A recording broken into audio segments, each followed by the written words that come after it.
네, 일정 말씀드리겠습니다. 6월 5일 월요일은 이제 미국 5월 ISM 서비스업 PMI 지표가 발표되고요.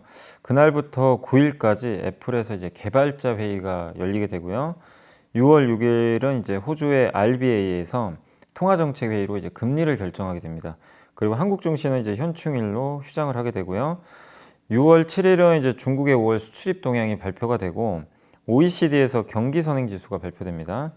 6월 8일은 이제 한국의 선물 옵션 동시 만기일이 예정돼 있고 MSCI에서 시장 접근성 이제 평가 결과를 발표한다고 합니다. 6월 9일은 중국의 5월 생산자 소비자 물가 지수가 발표되니까 이번 일정 또 참고하시면 좋겠습니다. 네, 이번 주에 이제 주목할 만한 변수 중에서는 일단 이제 그 중국의 수출 데이터가 조금 중요할 것 같고요. 중국의 물론 이제 수출이 뭐 증가한다면 또 경기가 좀 좋아지는 시도니까 그것도 중요하지만 수입도 좀 늘어날 필요가 있겠죠. 중국이 또 수입을 좀 그동안 좀 소극적으로 했었죠. 근데 이제 중국의 5월 수입 데이터가 좀 늘어난다면 특히 한국 쪽에서 늘어나는 그런 데이터가 좀 보인다면 한국 경기를 또 향후에 예측할 수 있는 부분이니까 중국의 5월, 그 6월 7일 날 발표되는 데이터 보시고 그 다음에 또 OECD 경기 선행 지수도 6월 7일 날 발표되니까 경기 선행 지수가 이제 터닝을 했거든요. 미국은 아직은 내려가고 있는데 뭐 한국도 그렇고 유럽, 중국 다 돌리고 있습니다. 그래서 글로벌 선행 지수는 터닝을 했는데 이게 좀 이어질지 체크하시면 되겠고 그다음 우리 한국 관점에서 중요한 거는 제가 봤을 때는 두 가지 정도 있는 게 첫 번째가 애플의 개발자 회의가 열리는데 여기서 애플의 이제 XR 기기가 아마 공개될 것 같아요. 흔히 뭐 VR 기기라고 하죠. 그래서 이미 메타 플랫폼이 이제 만들었던 퀘스트 프로라는 제품이 있지만 거기에 대항마로 아마 애플도 이제 공개를 할 것 같고 아마 가격은 굉장히 비쌀 것 같더라고요. 근데 어쨌든 애플이 출시한다는 건 시장이 열릴 수 있어서 우리나라도 부품들도 들어갈 수 있기 때문에 좀 어떤 제품이 나올지 보시고 그 다음에 MSCI가 시장 접근성 평가 결과 발표하는데 우리나라가 이제 MSCI 선진지수 편입되려면 이 시장 접근성 평가 결과가 잘 나와야 돼요. 이게 긍정적으로 좀 평가가 돼야 관찰 대상국에 등재되고 나중에 선진지수로 들어갑니다. 이거 통과 못하면 사실 또 갈 수가 없는 부분이거든요. 그래서 첫 단추 6월 8일 날 한번 여러분들이 잘 깨지는지 지켜보시면 좋겠습니다. 네, 금융위가 CFD 대폭 손질하겠다라는 이제 그 언급을 좀 했는데 일단 세 가지 정도로 아마 수정을 할 것 같아요. 첫 번째가 현재 개인 투자들이 CFD를 사용하는데 이게 외국 증권사로 표기가 되거든요. 그러니까 이제 사실 어떻게 보면은 좀 바람직하지 않았던 게 이게 개인 매매인데 잡히는 건 외국인으로 잡혀요. 그러니까 이제 우리가 봤을 때 이거 외국인이 파나? 외국인이 사나? 이렇게 좀 볼 수 있는데 실제로는 그 안을 들여다보면 개인이었던 거죠. 그래서 이거를 일단은 바로 잡겠다. 그러니까 실제 개인이면 개인으로 잡겠다. 요게 하나가 있고 두 번째가 그 CFD 잔고나 이런 것들이 사실 전혀 데이터가 공유가 안 되거든요. 노출이 안 됩니다. 근데 이거를 전체 CFD 잔고, 개별 종목별로, 그러니까 우리 공매도 잔고 있잖아요. 그런 것처럼 똑같이 새롭게 공시를 해서 다 알려주겠다는 겁니다. CFD가 이 종목이 얼마 있고, 요거를 이제 투명하게 해서 알리겠다는 거고, 그 다음에 이제 세 번째가 이 실제 투자자들이, 그러니까 이게 그 전문 투자자들이 주로 하긴 하지만 이게 이제 외국인으로 좀 잡히다 보니까 뭐 계좌 정보라든가 이런 것들이 노출이 좀 안 되기도 하죠. 예. 근데 그런 것들을 좀 투명하게 하겠다. 그래서 이 기초 자산의 실질적 소유자의 정보를 좀 어떻게 보면 이제 투명하게 해서 이런 것들을 이제 입력할 수 있게 하는 시스템도 좀 만든다고 합니다. 그래서 어떻게 보면 이제 그동안 좀 약간 그 물밑에 있었던 거지 정보들이 노출이 안 됐던 이 CF들을 좀 정보 공개를 해가지고 투명하게 좀 꾸려가겠다라고 하고 있고 증거금 40%는 그대로 인정을 하기로 했습니다. 왜냐하면 증거금 40%가 결국 이번 뭐 SG 사태랑은 좀 무관하다고 좀 보고 있는 것 같아요. 그러니까 이 레버리지 자체는 문제는 아니다라고 보고 있는데 다만 좀 투명하게 해서 규정을 좀 강화해서 약간 좀 새롭게 이런 CFD 시스템을 좀 갖춰서 좀 증시의 변동이나 이런 좀 또 혹시 모를 또 SG 사건 뭐 이런 것들을 좀 방지하겠다라는 그런 목적이 아닌가라고 좀 말씀을 드리고 싶습니다. 네, 올해 국내 주식을 투자한 개인 투자분들의 성적은 정말 대단합니다. 대단하고요. 국내 주식 10개 가장 많이 산 것, 그냥 평균 수익률 냈거든요. 62%가 나왔습니다. 정말 놀라운 수치죠. 항상 우리 좀 고정관념의 개인 투자분들이 많이 매수한 거 수익률이 안 좋았죠. 작년에는 그랬거든요. 근데 올해는 다릅니다. 그래서 근데 그 이유는 결국엔 2차 전지 때문이에요. 2차 전지에 거의 집중 투자를 했거든요. 에코프로나 에코프로 BM, 포스코 퓨처엠, 포스코 홀딩스, SK 이노베이션이 여기 10개 중에 5개가 2차 전지 업종들입니다. 그래서 다 수익률들이 좋아요. 특히 에코프로는 400%가 넘었거든요. 그러다 보니까 이 개인들의 2차 전지 쏠림 현상이 좀 있으면서 수익률이 상당히 좋았다. 그래서 개인 투자분들 중에 한국에 투자하는 분들은 어쨌든 결과는 좋아요. 근데 반면에 그 중국이나 미국 쪽에 투자한 개인 투자분들은 좀 좋지가 않았습니다. 특히 중국 같은 경우는 수익률이 마이너스 15%고요. 미국은 마이너스 16%로 상당히 좀 부진했는데 특히 미국 쪽에 투자하신 분들 같은 경우는 디렉시온 데일리 반도체 하락 3배 ETF에 많이 사셨나 봐요. 이게 뭐냐면 반도체 지수의 역방향으로 3배짜리예요. 그러니까 반도체 지수가 1% 오르면 마이너스 3% 손해보는 건데 올해 반도체 엔비디아 효과로 엄청나게 올랐죠. 그러다 보니까 반도체 하락에 베팅하는 이 상품에 투자하는 개인 투자분들은 손해가 클 수밖에 없고 만약에 올해 초에 샀으면요 지금 수익률이 마이너스 70%라고 합니다. 그러니까 그 정도로 좀 너무 조금 그 하락 쪽에 좀 베팅했던 게 좀 패착이었던 것 같고 또 역시 천연가스 가격 이 오르는 쪽에 좀 베팅한 또 상품도 있거든요. 프로쉐어 울트라 블룸버그 천연가스 ETF인데 요게 수익률이 마이너스 81%나 돼요. 뭐냐면 지금 그 천연가스 가격이 폭락을 해버려 가지고 이 반대로 간 거죠. 이거는 천연가스 가격 상승에 베팅한 거죠. 그래서 이 개인 투자분들 중에 미국 쪽에서 좀 많이 산 거 중에 물론 뭐 좋은 기업 사서 수익 나신 분도 계시지만 요런 이제 약간의 그 이 천연가스나 반도체 반대쪽에 베팅했던 투자하셨던 분들은 결과 안 좋았고 가장 안 좋았던 거는 미국 투자하신 분들 중에 퍼스트 리퍼블릭하고 베드베스 앤드 비욘드 투자하신 분인데 요 두 개 다 상장 폐지가 됐거든요. 그래서 이쪽도 투자하신 분들이 1,300억, 800억이 넘어요. 그래서 미국 주식에 투자하신 분들 중에 일부는 올해 좀 굉장히 좀 성적표가 좀 좋지 않았던 것 같습니다. 네, LG전자가 비상한다라는 이제 뭐 증권가 좀 평가도 좀 나왔고 지난주에 굉장히 좀 좋았었죠. 그래서 두 가지 이유가 있는데 일단 전장 사업 있죠. 그러니까 VS 사업부라고 하는데 LG전자의 자동차 부품 사업부가 있죠. LG 마그랑랑 하는 사업부는 구동 모터 있죠. 전기차에 들어간 모터 사업부가 하나 있고 그게 지금 수주가 굉장히 잘 되고 GM 쪽에 많이 납품을 하는데 GM이 지금 뭐 미국에서는 1위잖아요. 1위인데 GM도 전기차로 많이 바뀔 거니까 거기 수혜가 분명히 예상이 되고 또 한 가지가 오스트리아의 ZKW라는 헤드램프 회사가 있어요. 그 회사도 인수했거든요. 그쪽도 성적이 뭐 아주 나쁘진 않고요. 그 다음에 또 떠오르고 있는 사업부가 디지털 이제 그 인포테인먼트라 그래서 지금 여러분들 요즘에 차 타시면 새로 나온 차들은 계기판이 일체형으로 나오잖아요. 이 디지털 화면으로. 그거를 사실 이제 LG전자도 만들어서 가장 대표적으로 벤츠 EQS에 납품했어요. 그래서 이런 사업부들이 지금 수주가 다 합쳐가지고 올해 아마 100조 원까지 늘어날 걸로 예상을 하고 있습니다. 그래서 결국 이 전동화 사업부가 굉장히 지금 좋은 성과를 내면서 LG전자 주가를 올리고 있고 또 거기다 가전도 이제 바닥 찍었다라는 인식도 긍정적입니다. 그래서 올해 역대 최대 실적이 아마 나올 걸로 LG전자는 예상하고 있고 또 한 가지가 AI 반도체 제조 관련해서 아마 협업을 좀 하는 것 같습니다. CPU의 거장이란 짐 켈러라는 분이 있거든요. 이분이 캐나다 AI 반도체 기업 텐스토렌트를 갖고 있는데 이분이 뭘 했냐면 AMD에서도 근무를 했고 애플, 테슬라 반도체를 직접 설계한 분이에요. 그러니까 반도체 설계의 뭐 거장이라고 볼 수 있죠. 근데 이분이 AI 기업에 지금 간 거죠. 근데 거기랑 또 협업한다는 얘기가 있고 이걸 LG전자 주요 가전제품에 탑재하겠다. 그러다 보니까 LG전자도 AI에 또 수혜를 받겠구나. 이 두 가지가 맞물려 가지고 LG전자가 올라왔는데 주가가 여전히 비싸진 않습니다. 그래서 긍정적인 주가 흐름 이어지고 있다라고 말씀을 드리겠습니다. 네, 지난주에 삼성 디스플레이가 8세대 올레드 장비 공시가 좀 나왔는데 4개 업체가 수주를 받았어요. 필옵틱스, FNS테크, KC텍, 힘스 이 4개 기업이 이게 디스플레이 쪽 전공적 장비 수주를 일단 받았다고 합니다. 지난 4월에 삼성 디스플레이가 4.1조 투자하겠다고 밝혔거든요. 이게 이제 무슨 제품이냐면 27년도에 나올 애플의 맥북 있죠, 노트북. 거기에 이제 OLED가 탑재될 겁니다. 디스플레이. 지금 LCD거든요.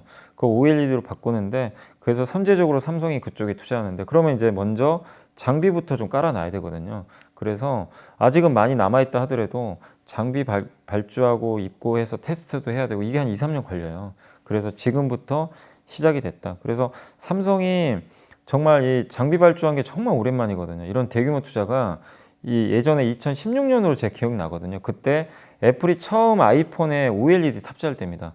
그때 첫 투자하고 투자가 없었어요.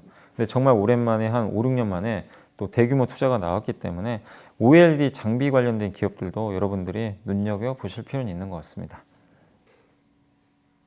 음극재 시장이 지금 굉장히 거의 밸류체인으로 보면요. 중국이 그냥 거의 싹쓸이했다고 그냥 보시면 될 것 같아요. 양극재는 그래도 우리가 어떻게 보면 이제 그 뭐 에코프로 BM도 있고 LNF도 있고 또 포스코 퓨처엠도 있고 미국 쪽에서는 압도적인 경쟁력을 갖고 있는데 이 음극재는 거의 대부분을 다 중국 회사들이 하고 있습니다. 일단 흑연이죠. 원료인 흑연이 어쨌든 이제 중국 쪽에서 또 여기서 채굴을 하면서 이 시장 자체를 완전히 그냥 밸류체인을 다 장악해 버렸어요. 그리고 자꾸 중국 걸 쓸 수밖에 없는 이유가 원가 경쟁력이 이쪽이 훨씬 좋아요. 그러니까 싸거든요. 그러니까 기업 입장에서 싸고 좋으면 그거 쓰는 게 맞잖아요. 국적을 떠나서라도. 그러다 보니까 일단 이제 음극재 비중이 중국 쪽이 높아질 수밖에 없었다. 이 전 세계 10개 기업 중에서 생산량 중에 포스코 퓨처엠 빼고는요. 나머지 9개가 다 그냥 중국 회사라고 보시면 좋을 것 같습니다.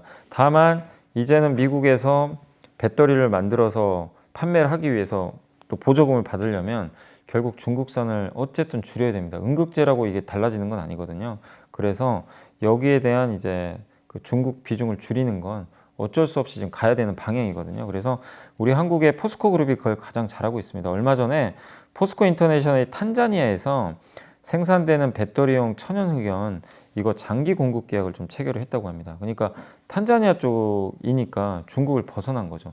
그래서 앞으로 이런 일들이 많이 좀 이루어질 수밖에 없다라고 보시면 좋겠고 그래서 음극재 시장 아직은 절대적으로 중국이 앞서지만 탈중국은 조금씩 시작되고 있다.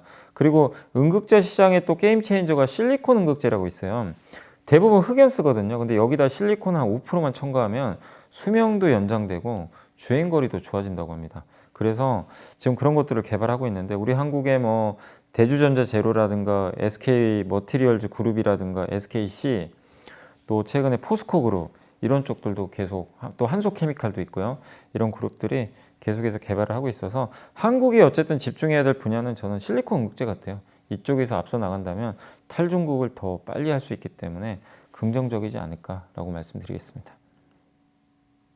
네, 중국의 세계 최대 태양광 업체 한 곳이 웨이퍼 가격을 무려 31%나 인하시켜 버렸어요. 그래서 뭐 아까 음극재도 그렇지만 태양광 시장도 거의 중국이 거의 동무대거든요. 이 폴리실리콘, 인곳, 웨이퍼, 뭐 그걸 이용해서 태양광 전지를 만들고 그다음 그걸 붙여서 모듈 해가지고 이제 태양빛을 받아서 발전을 하는 건데 그 대부분을 다 중국이고 특히 웨이퍼 같은 경우 97%가 중국산입니다. 다. 그 정도로 좀 압도적인 점유율인데 근데 이런 또 이렇게 중국이 장악한 시장에서 중국 업체가 웨이퍼 가격을 이렇게 급락을 해버리면 전반적으로 태양광 업체들의 이 경쟁력이 떨어질 수밖에 없겠죠. 그러니까 가격 경쟁으로 가는 거죠. 그러니까 이런 부분들이 태양광 쪽엔 조금 부담이 될 수 있다라고 보고 있는 것 같고 또 최근에 또 론지솔라는 또 이제 이 중국 업체가 130기가와트 규모의 웨이퍼하고요. 85기가와트 규모의 태양광 모듈을 출하한다고 하는데 여기서 1기가와트가 10만 가구가 쓸 수 있거든요. 근데 85기가와트면 850만 가구가 쓸 수 있는 막대한 양이에요. 그러니까 이런 것들을 공급을 늘려버린다는 얘기죠. 그러면 결국엔 밸류체인 생태계가 이것도 붕괴되는 거 아닌가 하는 우려들이 좀 커지고 있는 것 같습니다. 그래서 그만큼 지금 중국 회사들이 너무나 공격적으로 하고 있어서 우리 한국 기업들한테 영향을 주지 않을 수는 없는데 그래서 한국 기업들이 할 일은 중국 외 지역에서 어쨌든 품질 경쟁력을 높여서 미국이나 유럽 쪽에서 점유율을 늘려야 됩니다. 어쨌든 중국을 또 이겨야 되는 그런 숙제가 좀 남아있다라고 말씀드리겠습니다.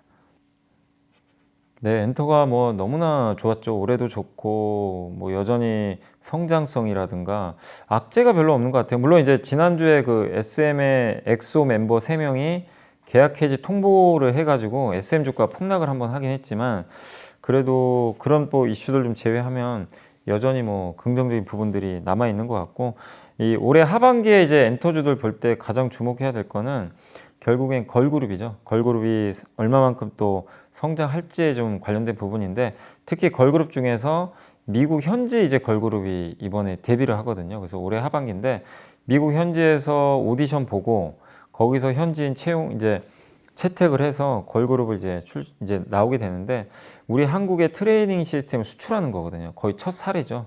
그래서 이게 의미가 있습니다. 이게 성공을 또 해주면 한국은 한국의 엔터 산업, 이게 기술이란 표현이 그런데 엔터 산업의 기술을 그냥 수출하는 거예요. 그러니까 K-팝을 수출하는 거에서 벗어나서 거기에 관련된 무형자산까지 수출해버리는 거죠. 그럼 밸류가 더 올라가겠죠. 그래서 올해 여러분들이 보실 건 하반기에 JYP와 하이브가 각각 출사표 던졌는데 미국에서 이제 데뷔할 미국 현지 걸그룹을 한번 주목해 보시면 좋겠습니다.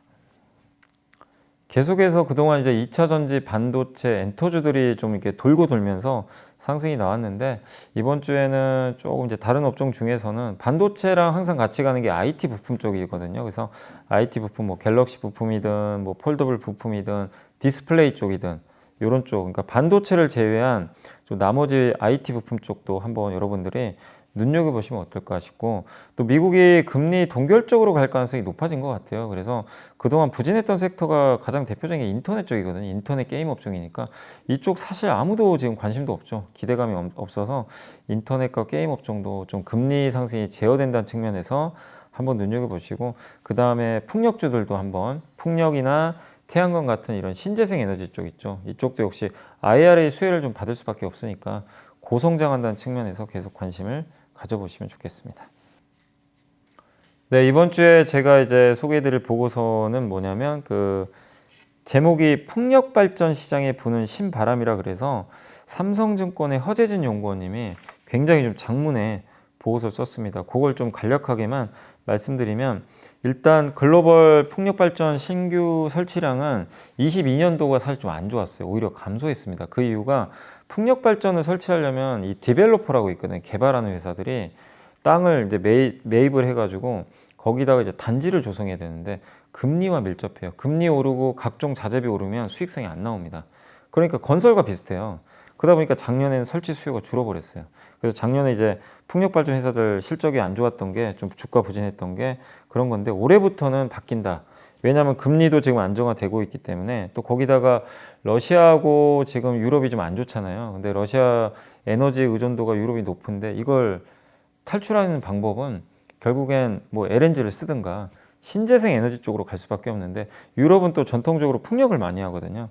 이런 이제 약간의 정치적인 어떤 부분도 풍력주에 좀 우호적으로 작용하지 않을까, 이렇게 좀 보고 있는 것 같고요.